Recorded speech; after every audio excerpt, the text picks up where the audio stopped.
la vez pasada vimos básicamente el esquema más elemental de un proceso de Machine Learning, donde vimos que había datos de entrenamiento, había un algoritmo que básicamente generaba, digamos, sobre una función que era una hipótesis, a partir de datos que tenían inputs y outputs, iba determinando los parámetros de esa forma, minimizando una función de costo. Eso fue un poco lo que hablamos la clase pasada. Y ahora lo que vamos a ver un poquito más es cómo se implementan, independientemente de la complejidad del algoritmo de que se trate, cómo se pone esto en funcionamiento en una organización, ¿no? Eso es lo que es nuestro perfil, más nuestro perfil. Entonces, lo primero que tenemos que tener en cuenta es que, como dijo Freddy, digamos, el paso número uno, antes de implementar cualquier algoritmo de Machine Learning, es tener claro cuál es el objetivo.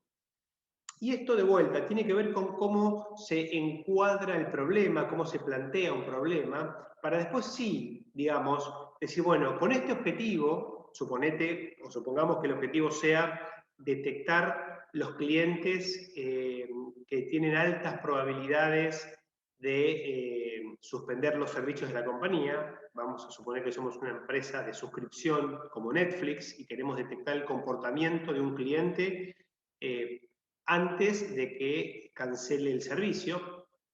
Entonces, ese es el objetivo, es el primer paso. El segundo paso es, bueno, ¿con qué datos cuento? ¿Qué datos necesito? Digamos, y en función de esa mezcla entre el objetivo y los recursos, que en este caso son los datos, defino qué modelo es el que es el que me puede ayudar a cumplir con ese objetivo dado determinados datos. Una vez que tenemos ese modelo elegido, en el ejemplo que habíamos visto nosotros, donde decíamos, bueno, queremos un algoritmo que prediga el precio de las casas, y voy a mis datos y me doy cuenta que lo único que tengo son metros cuadrados y precios de viviendas, bueno, armo un modelo que tome el input, que son los metros cuadrados, y genere el output, que sería el precio de las viviendas. Para lo cual defino un modelo que es una función lineal, y a partir de un modelo de regresión lineal voy a entrenar ese algoritmo, en este caso esa función, digamos, la voy a entrenar para después implementarla de forma tal de que, por ejemplo, a través de una herramienta o de una interfaz humana, un vendedor pueda colocar, o un cliente pueda colocar los metros cuadrados de su propia casa y determinar cuál sería el valor estimado de venta, ¿no? Esto sería como muy simple cómo se implementa en términos muy generales una solución de aprendizaje automático de Machine Learning. Algunos ejemplos de objetivos, ¿no? Como verán, acá están muchas funciones, ¿no? La función de producción, la función de venta, la logística, finanzas, y después tenemos algunas industrias o verticales, como se suele llamar, ¿no? En este caso, salud y oil and gas. Vamos por producción. ¿Para qué puede servir un algoritmo de aprendizaje automático? Bueno, algo bastante, digamos, conocido por nosotros es calcular la producción óptima o estimar la demanda, hacer un análisis predictivo para estimar qué demanda vamos a tener. También sirve para hacer mantenimiento preventivo. Se puede usar para optimizar procesos, para verificar o estimar la calidad de la producción. En ventas sirve para segmentar el mercado, el ejemplo que daba Freddy, o para estimar inventarios de acuerdo a niveles de venta futura y a niveles de aprovisionamiento. Se usa mucho en marketing digital para hacer campañas, para detectar patrones de consumo de mis clientes, y para detectar este ejemplo que daba hace un rato de, bueno, posibles pérdidas de clientes.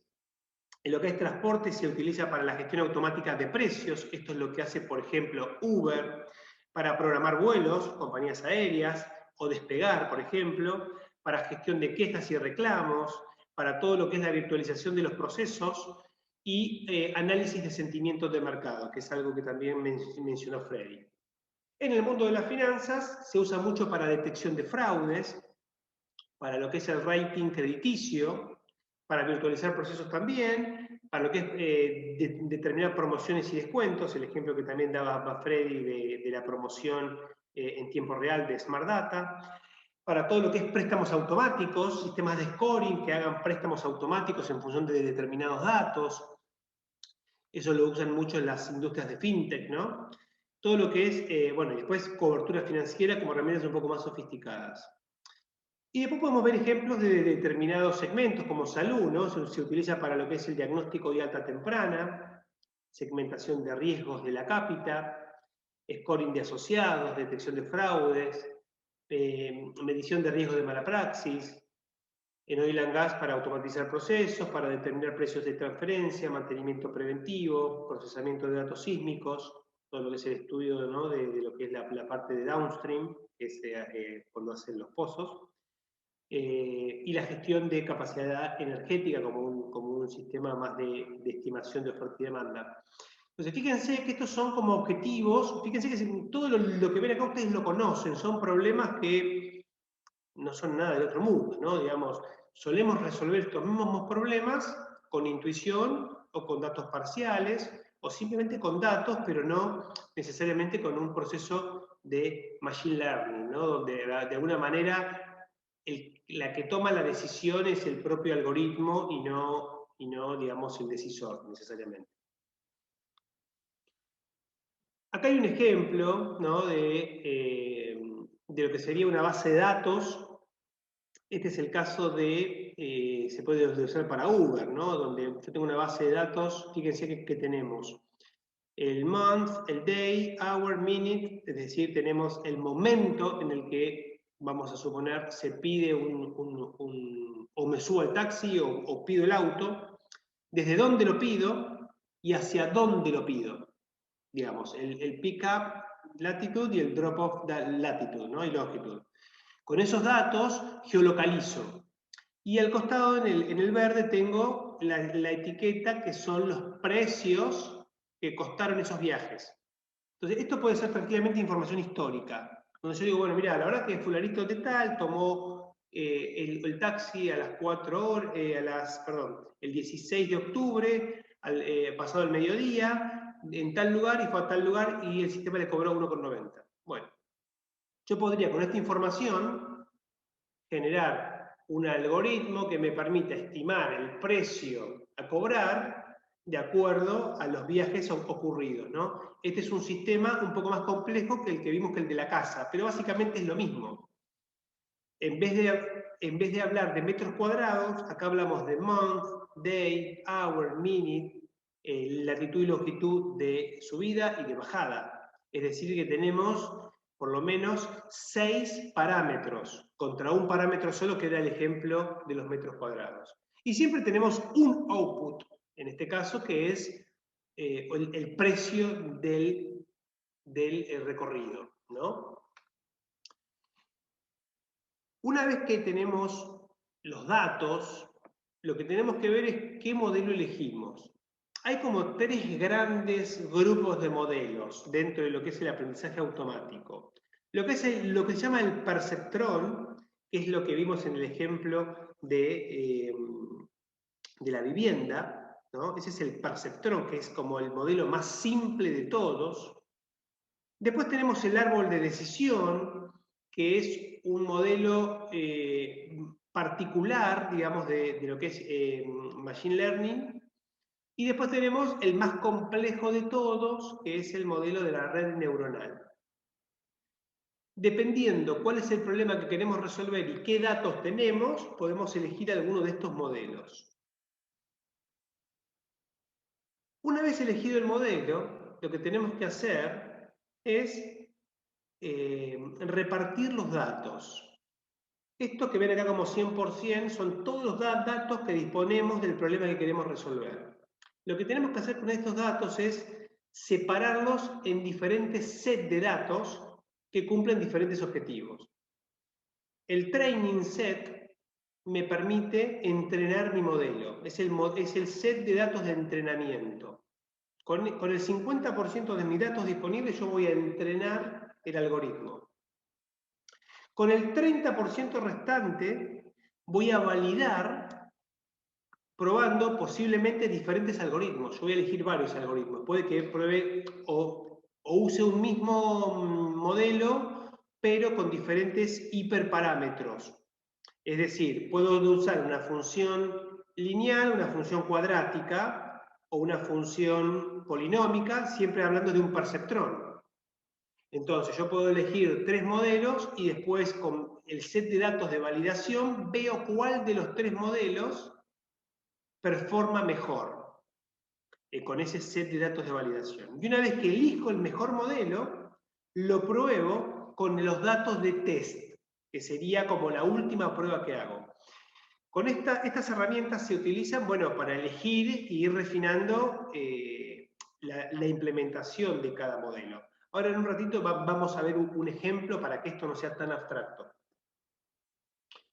Bueno, algo que es muy importante a la hora de trabajar con datos es mirar la data. Más allá de que los algoritmos y los modelos se entrenan muy bien solos con los datos, el data visualization, la visualización de los datos es importante para entender qué es lo que está pasando, ¿no?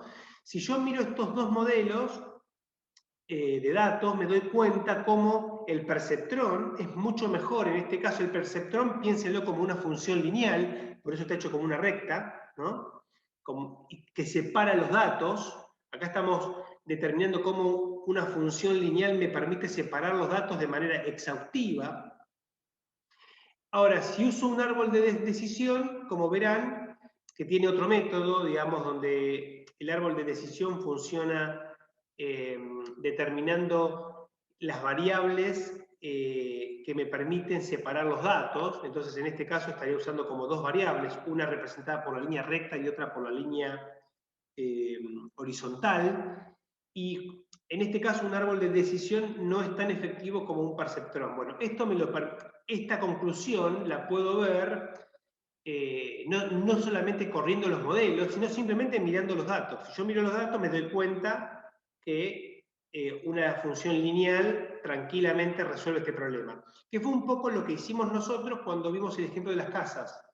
Lo primero que hicimos fue puntear en un eje cartesiano y ver los datos. Cuando vimos los datos dijimos, che, una función lineal es una buena hipótesis. Y trabajamos con esa hipótesis y el modelo lo que nos hizo fue entrenarse para optimizar los parámetros de esa función lineal.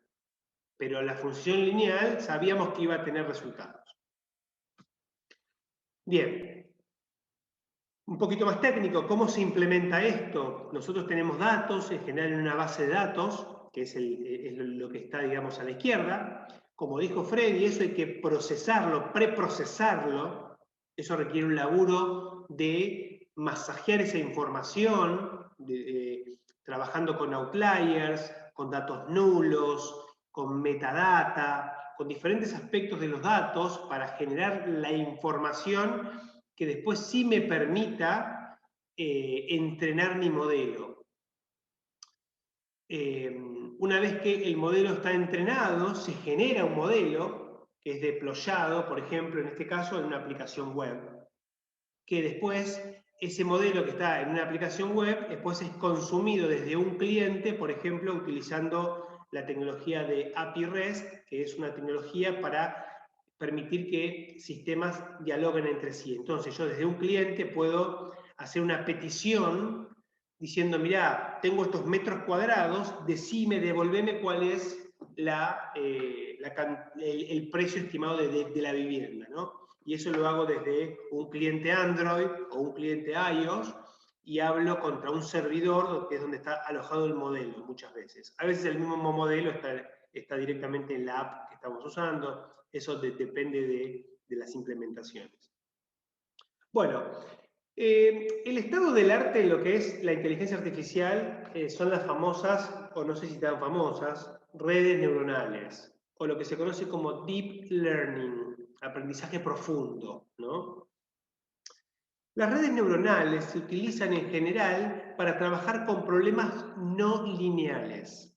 Si yo vuelvo para acá, fíjense que en este caso el perceptrón, acá el problema es un problema lineal. Yo con una línea puedo resolver el problema. Eso significa que es un problema lineal. Ahora, ¿qué pasa cuando tengo un problema no lineal? necesito, por ejemplo, acá hay ejemplos, el sonido, el comportamiento de las redes sociales, el famoso sentimiento del consumidor, las imágenes, el reconocimiento facial, o modelos que tienen muchos atributos. Digamos, en general los modelos lineales son modelos muy básicos, digamos. La mayoría de los fenómenos son problemas no lineales. Y por lo tanto necesito utilizar una tecnología matemática un poco más sofisticada que una función lineal o una mera función lineal.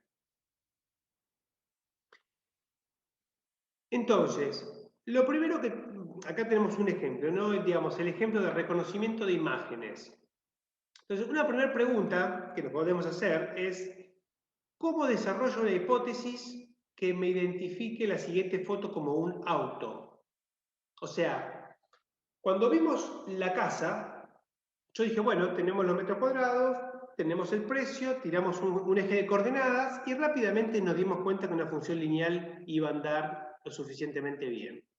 Ahora, yo puedo tener un conjunto de fotos y decir, bueno, ¿qué función matemática, que es la hipótesis, qué hipótesis me permite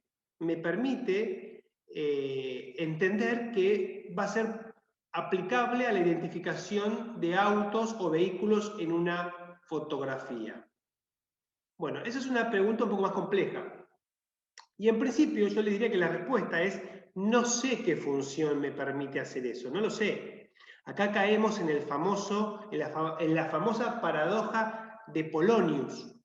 Yo sé que en esa foto hay un auto, pero no sé cómo decirle a una computadora que ahí hay un auto. No sé cómo hacerlo, digamos. Entonces, no sé cuál es la hipótesis. Ahora, fíjense que lo más avanzado en Machine Learning, que es redes neuronales, usa el mismo frame que veníamos viendo. Datos, algoritmos de aprendizaje, hipótesis. La única diferencia es que la hipótesis no la conozco. Como no la conozco, no la puedo definir. Como no la puedo definir, voy a recurrir a redes neuronales que me van a permitir elaborar una mejor hipótesis. Bien, bueno, acá tenemos un ejemplo, ¿no? Donde yo tengo que generar esta hipótesis de dónde hay autos y dónde no hay autos. Como no sé cuál es la hipótesis, vamos a usar redes neuronales, pero lo que sí tengo para alimentar estas redes neuronales, tengo fotos que están etiquetadas como autos y fotos que están etiquetadas como no autos. Y espero que el algoritmo se dé cuenta solo. Una imagen o una foto, cuando yo lo llevo a un modelo de Machine Learning, tengo que preprocesar esa información. A mí no me sirve tirarle una foto por la cabeza al algoritmo. O sea, el algoritmo no entiende fotos. Lo que entiende son píxeles. Entonces yo a la foto vamos a suponer que tenemos una foto que es de 50 píxeles, 50 píxeles. En el fondo tengo 2500, porque tengo 50 por 50, dos ejes, y armo una combinatoria. Cada eje es un cuadradito que en el fondo tiene tres colores, si uso RGB, digamos, red, green y blue. O sea que de los 2500 píxeles en realidad son 7500 valores, porque cada píxel va a tener un valor de R, un valor de G y un valor de B. Lo que significa que tenemos 7500 atributos. Tengo una fórmula matemática que tengo 7500 input, porque para el algoritmo de reconocimiento de imagen, la foto no es una foto, sino que es una función matemática que tiene 7500 términos, donde cada uno de los términos está representado por un parámetro y por un valor de X, ¿no? Por un input, donde cada una de las fotos que procese mi algoritmo va a tener los 7500 parámetros. Acá ya empiezan a entender por qué los algoritmos de Machine Learning, Deep Learning, consumen tanto poder de cómputo, porque una sola foto es como un Excel con 7500 columnas. 7501 columnas, ¿no? Porque siempre hay una columna que es para la etiqueta, que en este caso es 1 si es un auto y 0 si no es un auto. Entonces, acá está el ejemplo, ¿no? Si hacemos zoom sobre el picaporte del auto, a la computadora le vamos a estar dando esta información, básicamente. Le vamos a estar diciendo, en este caso, cada valor representa como el color de ese píxel. Bien, con esta información la red neuronal va a trabajar, digamos, y va a identificar cuáles son la combinación de píxeles que se repite, va a encontrar un patrón en los píxeles que va a tener, que va a surgir de las fotos que son autos. Y ese patrón es el que va a usar para aplicar a otra foto. Correrá ese patrón y va a decir, che, en esta foto es muy probable que haya un auto, porque se repiten los mismos patrones que en este millón de fotos sobre los cuales me estuve entrenando. Así es como funciona básicamente. Ahora, ¿cómo luce una red neuronal? Como lo que estamos viendo acá. Esto es una red neuronal, donde tenemos lo que se conoce como el input layer o la capa del input, que tiene que ver en el caso de las fotos con las 7500 valores de píxel. Cada R, G o B de cada píxel representa una X. Tengo 7500 pelotitas por foto, ¿no? Ahora, en el último layer, que es el final, es ese que dice H, Z, H sub Z, paréntesis X, ese resultado final es la respuesta de si es un auto o no es un auto. Y cada una de las pelotitas que están en el medio son, entre comillas, neuronas. Por eso se llama redes neuronales. Porque yo lo que hago es establecer capas intermedias con neuronas, donde cada neurona se conecta, está relacionada a determinados inputs. Si nosotros vemos la neurona que está en la segunda columna más arriba, recibe flechas, 3 flechas, una flecha de X sub 1, otra flecha de X sub 2 y otra flecha de X sub 3. Y la segunda neurona que está abajo de esa también recibe de X sub 1, de X sub 2 y de X sub 3, y la última neurona también recibe de X1, 2 y 3.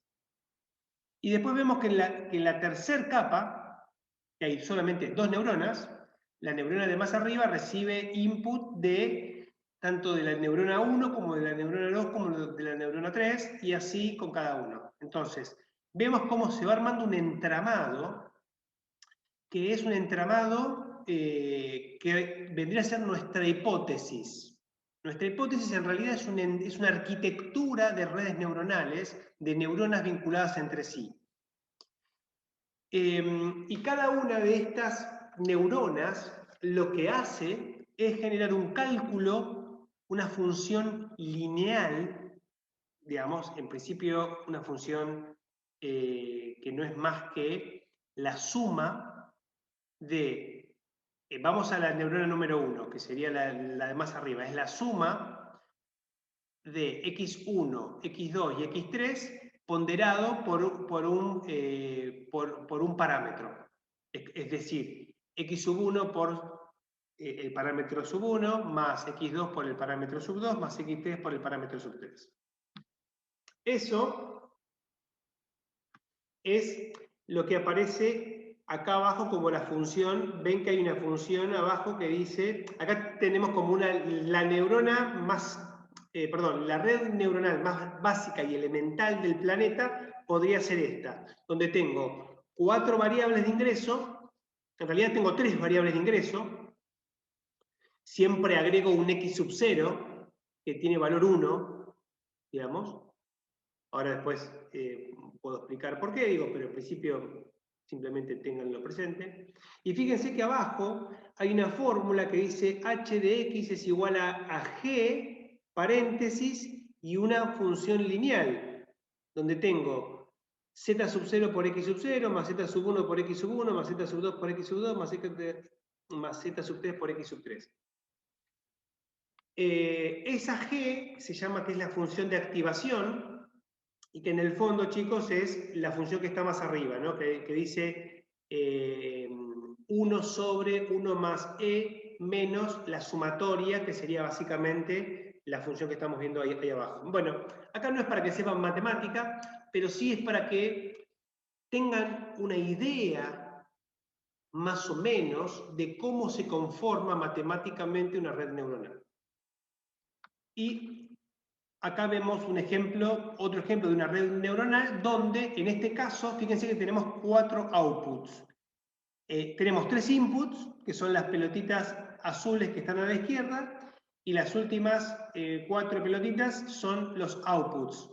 Y tenemos un output que es un peatón, el segundo es un auto, el tercero una moto y el cuarto un camión. Entonces, en función de esta red neuronal, yo voy a poder detectar en una foto si se trata de un caminante, de un auto, de un patrón, de un tractor, o de un camión o de una motocicleta. Entonces, hay diferentes tipos de redes, ¿no? Y esto es simplemente ejemplos súper básicos. Pero bueno, es como para que tengan una idea de cómo es que se plantean a muy alto nivel los proyectos de inteligencia artificial, ¿no? Digamos, con este tipo de planteos matemáticos. Que no es realmente, honestamente, no es algo tan complejo desde lo matemático, pero bueno, la implementación sí es más compleja porque requerís procesar muchos datos, y aparte una cosa es entenderlo y otra cosa es bueno, generar los cálculos para que esto funcione correctamente. Esto último que estamos viendo, ¿serían como matemáticamente muchos vectores, como una gran función? Sí, exactamente. Es como una mega función, es como una función de funciones. Cada neurona es una función, como vimos acá abajo. Acá hay un ejemplo, ¿no? Cada neurona resuelve la función que está abajo, ese h de x, y genera un resultado. Ese resultado alimenta las neuronas del próximo nivel, de la próxima capa, y genera un resultado que alimenta la otra capa hasta llegar al output, al resultado final. Piénsenlo intuitivamente como que las capas son una cosa así. Supongamos que estamos tratando de armar la arquitectura para identificar un auto o un rostro con una red neuronal. La primera capa identifica tonos de colores, como para ver, bueno, dónde hay piel, dónde hay pelo, dónde hay otra cosa que no es ni piel ni pelo. La segunda capa dice, bueno, pará, quiero empezar a encontrar orejas, ojos, bocas, narices. Y la tercera capa encuentra rostros, brazos. La cuarta arma el cuerpo, y la quinta te dice que es fulanito de tal, ¿no? Esto es lúdico, ¿no? Pero es como que va usando las diferentes capas para agrupar la información, ir identificando, y a partir de esas agrupaciones ir llegando a un patrón que en el fondo surge de toda esa cantidad de fotos que yo le proveí al algoritmo, y termina como ponderándolas todas y obteniendo como un promedio ponderado mágico que me termina diciendo, bueno, con esta red, con esta lógica matemática, vos le tirás una foto y te devuelve si es fulanito de tal, o si es un humano o es un perro. Así funciona, ¿no? En términos muy generales. Bueno, acá hay un poquito de lo que ya habíamos hablado la vez pasada, ¿no? Al comienzo, digamos, ¿en qué se inspiraron las redes neuronales? Se inspiraron en tratar de pensar cómo funciona el cerebro. Quienes lo desarrollaron, 2 personas fueron los que crearon las redes neuronales, se inspiraron en cómo funciona la sinapsis cerebral, ¿no? Bueno, esto fue muy utilizado en algún momento, pero después los resultados eran malos. ¿Se acuerdan cuando vimos al comienzo que hablamos de la simbólica y la de reconocimiento de patrones como las dos corrientes? Las redes neuronales era como la corriente de determinación de patrones, ¿no? O reconocimiento de patrones. Y al comienzo no funcionó porque no había datos, había muy pocos datos, o sea, las redes neuronales, para ser precisas, necesitan ingentes cantidades de datos, O sea, no alcanza con ponerle 100 fotos, ¿viste? Y decir, bueno, ahora detectame que acá hay un perro. No, tengo que llenarlo de fotos, muchas más fotos, y cuanto más fotos mejor. O sea, millones de datos, o miles de millones, para ser más preciso. Y ahí empiezan a obtener una suerte de precisión, ¿no? Al comienzo no existían ni los datos ni la capacidad de procesamiento para lograr eso.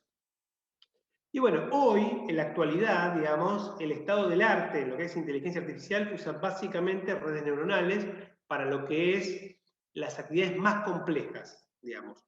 Mucho de lo que contaba Freddy, detección de clientes, segmentación, no usa redes neuronales, usa algoritmos matemáticos muchos más simples, como K-nearest, que sería como K cercanos, utiliza, bueno, regresión lineal múltiple, regresión logarítmica,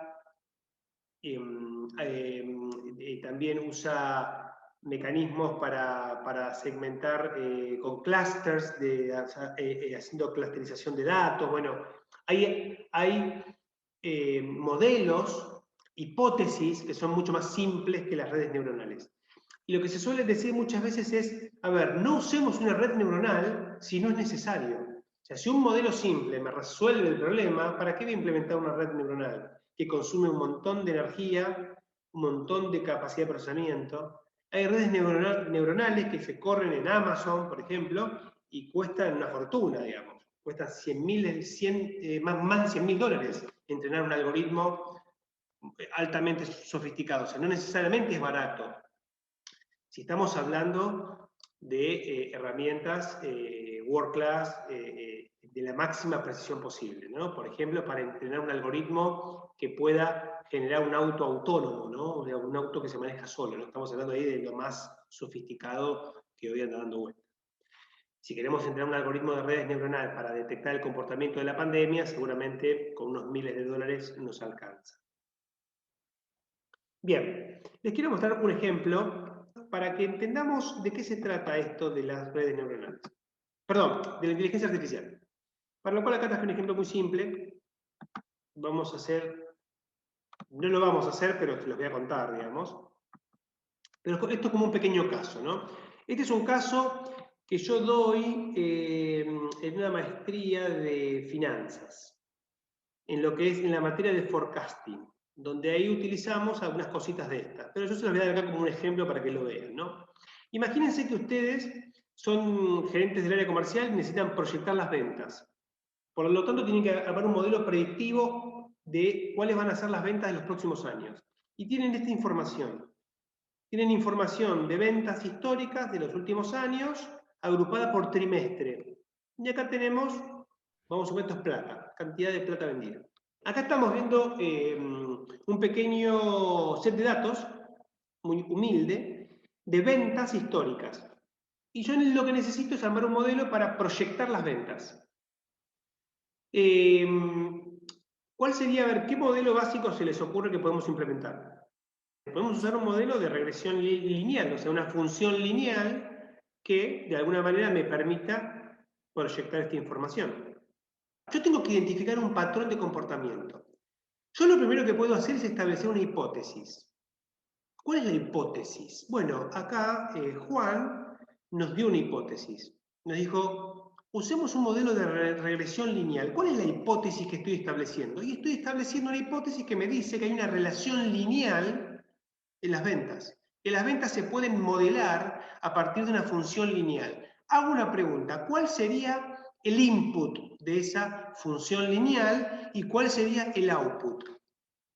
El input es el tiempo, la variable dependiente, la x, y la y de esta función lineal es la venta, que es lo que quiero lograr. Si yo voy a un modelo de Machine Learning, en el fondo estoy diciendo, a ver, los inputs son los meses, o acá en este caso son los trimestres, y los outputs es la cantidad de venta. Y si existe una relación lineal entre el tiempo y la venta, un algoritmo de inteligencia artificial me debiera ayudar a determinar los parámetros de esa función lineal. ¿Cuáles son los parámetros de la función lineal que vemos en la primaria? Pendiente y ordenada de origen. Perfecto. Entonces, yo podría, para obtener estos parámetros, podría usar el método de mínimos cuadrados, ¿no? Que esto lo han visto en estadística y no sé si también lo ven en matemática para la toma de decisiones. Donde fíjense, donde yo tengo una función y es igual a a más bx, donde a y b son los parámetros, y acá tenemos las fórmulas. B es igual a la formulita que está ahí, donde, bueno, es n por x, la sumatoria de x por y, menos la sumatoria sub i por la sumatoria de i sub i sería. Pero bueno, más allá de esto, ¿no? Esto es mínimos cuadrados. Ahora, yo lo quiero resolver con un algoritmo de inteligencia artificial. Yo no me quiero quemar la cabeza. Yo tengo una hipótesis, y mi hipótesis es que la función lineal, que es esta que está acá, digamos, esta i es igual, o sea, esta es mi hipótesis, yo tengo una hipótesis, y quiero testear esta hipótesis. Quiero entrenar mi algoritmo para llegar a esta hipótesis. Entonces, ¿qué es lo que tenemos que hacer para entrenar el algoritmo? Bueno, lo que dijimos es, para entrenar el algoritmo, lo que tenemos que hacer es, de alguna manera, generar, en principio, lo que se conoce como una función de costo. Porque recuerden que el algoritmo se entrena minimizando la función de costo, ¿sí? El algoritmo se entrena minimizando una función de costo. Esa función de costo tiene que representar algo que yo quiera minimizar. ¿Cuál era la función de costo que utilizamos para el ejemplo de las casas, de la proyección de las casas? ¿Cómo lo veíamos en un gráfico? Digamos, era la distancia entre cada punto y la recta, ¿no era? Perfecto, ¿así? perfecto. Es decir, es lo que me permite medir cuán efectivo es mi modelo. O sea, la función de costo es por cuánto le estoy errando. Y lo que yo quiero que mi algoritmo haga es minimizar el por cuánto le estoy errando, que es la función de costo. Digamos. Entonces, ¿yo qué voy a hacer? Bueno, por lo pronto, como dijo Freddy, a los datos siempre hay que laburarlos. Entonces, lo primero que voy a hacer es voy a generar un dato que se llama t, de tiempo, y para simplificar acá, voy a usar, al tiempo le voy a dar un orden. Voy a decir del mes 1 al mes 24. Entonces tengo 24 meses. Lo que hago es como formatear el dato que en años y en trimestre no me sirve matemáticamente para armar esta función. Y después lo que voy a hacer es estimar, voy a armar mi modelo. ¿Y mi modelo cuál es? Bueno, mi modelo se basa en una A, que es la ordenada al origen, y en B, que es la pendiente. ¿Sí? ¿Están de acuerdo? Entonces voy a poner acá venta estimada. Venta estimada. Digo, ¿cuál es la venta estimada? Bueno, mi función es muy simple. Es A más X por B. Perdón, por B. Y como estos son parámetros, los voy a fijar. Voy a fijarlos y los fijo. Bien. Vamos a suponer que yo digo un parámetro es 2500 y la pendiente es 1000. Elijo dos parámetros cualquiera y mi modelo me estima una venta. Me estimó esta venta.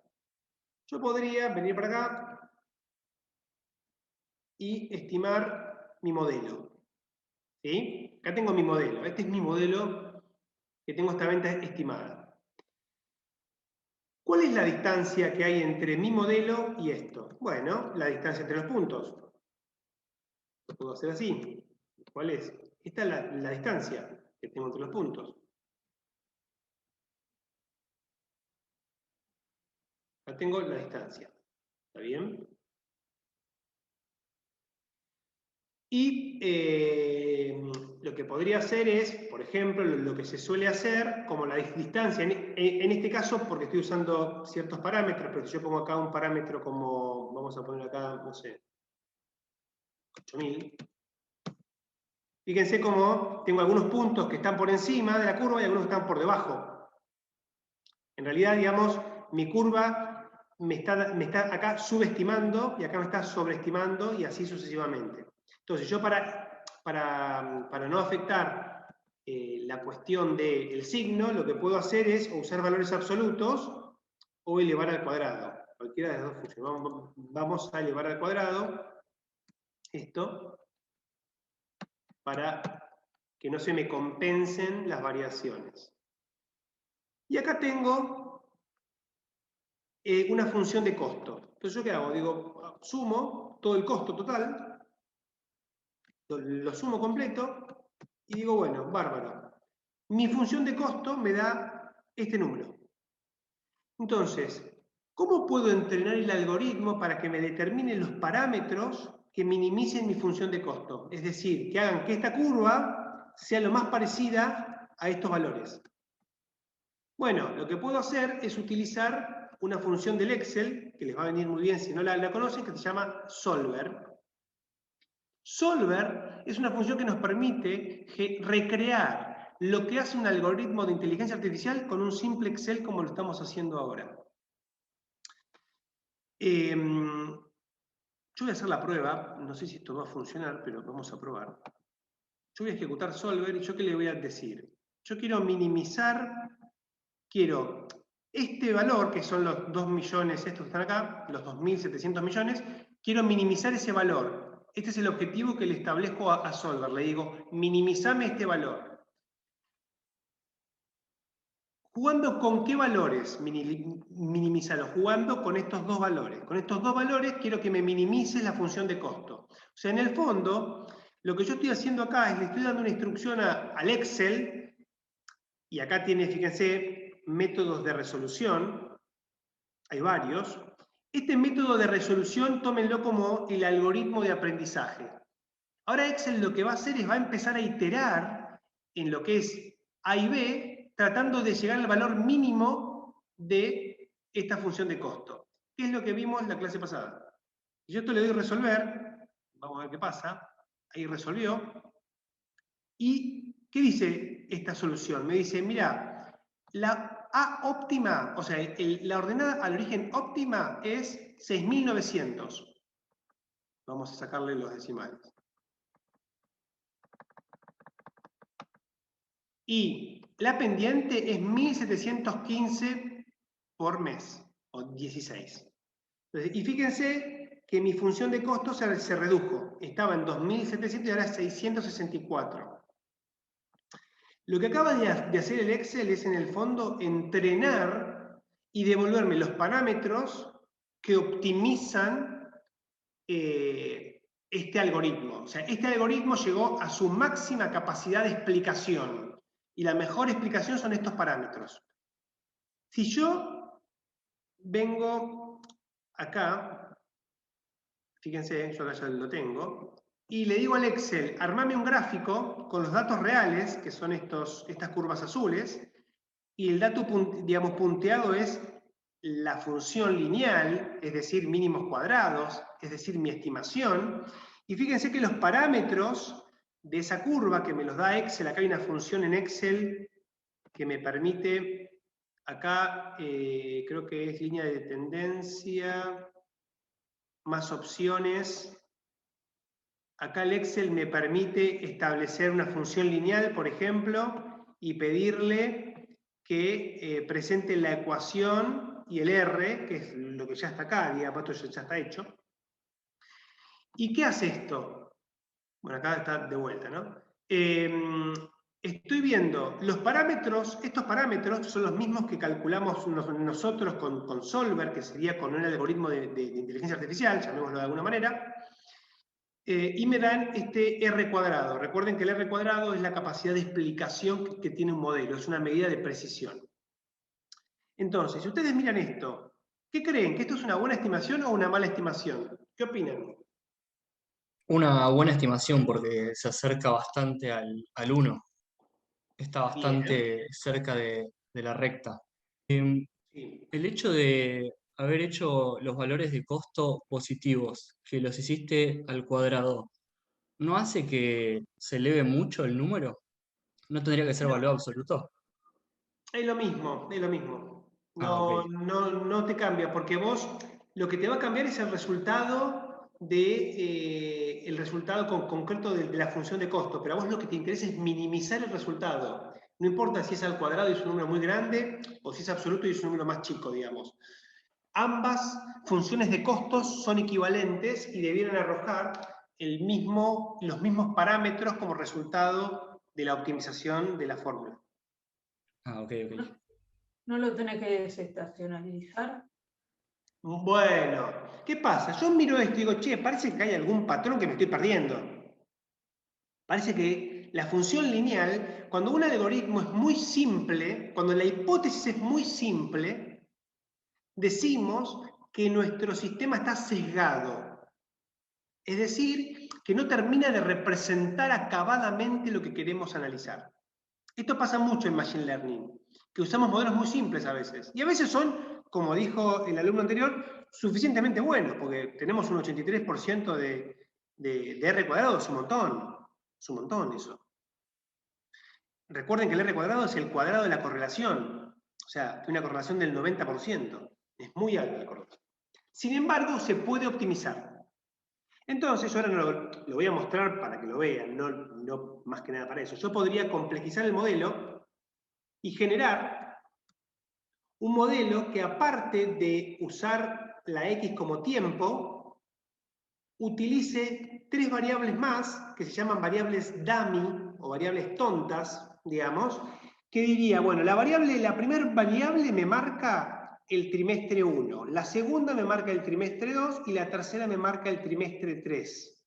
Entonces, ahora mis ventas no solamente van a depender de X, como en una función lineal, sino van a depender también de si se trata del trimestre 1, del trimestre 2 o del trimestre 3. Y el trimestre 4 sale por defecto. Si no es ninguno de los 3, que sería este de acá abajo, vale el valor de X directamente. Si yo hago esto, que me permite a mí, que me implica generar una función más compleja, fíjense que ya tengo 4 parámetros, tengo el parámetro sub 0, el parámetro 1, que es la X, y el parámetro trimestre 1, trimestre 2 y trimestre 3. Y si ustedes miran, ahora, fíjense, el modelo es la gris. Fíjense el modelo que generamos ahora, incorporando, digamos, el trimestre y generando una función que ahora sí replica mucho mejor el comportamiento. Y es superadora de esta hipótesis. O sea, esta hipótesis es mejor que esta hipótesis. ¿Y cómo lo hice? Básicamente acá en el solver hago lo mismo, genero las variables del modelo, genero la venta estimada, fíjense que esto es una función de los parámetros y el valor de las variables, genero una función de error, que es una potencia al cuadrado de la diferencia, genero una función de costo, que acá saco un promedio, es lo mismo, y uso solver para obtener los valores de estos parámetros que me minimicen mi función de costo. Bueno, esto es lo mismo, esto es hacer también, esto es hacer Machine Learning, chicos. Obviamente es casero, esto está hecho a mano, ¿no? Está hecho acá en un Excel. Pero bueno, estas son las habilidades que plantea Freddy, que nosotros tenemos que tener. Tenemos que tener la capacidad de plantear los problemas y resolverlos, que como verán, esto que está acá no es nada del otro mundo, ¿no?